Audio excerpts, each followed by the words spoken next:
So for today, I'm going to teach you how to pay with Venmo on your Shein step by step. So first, you need to open your Shein application, whether it is on your mobile device or on your desktop or even laptop. After that, you need to select which product you are going to check out on your cart. And after that, you need to click your view cart button.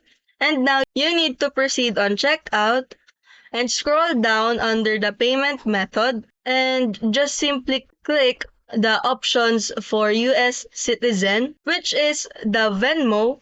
So you can link in your Venmo on your Shein on your checkout page. And that's how you pay with Venmo on your Shein. If you found it super helpful, don't forget to smash that like button and subscribe so you never miss a new video.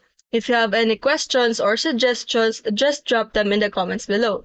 Stay awesome, keep learning, and I'll see you in the next one.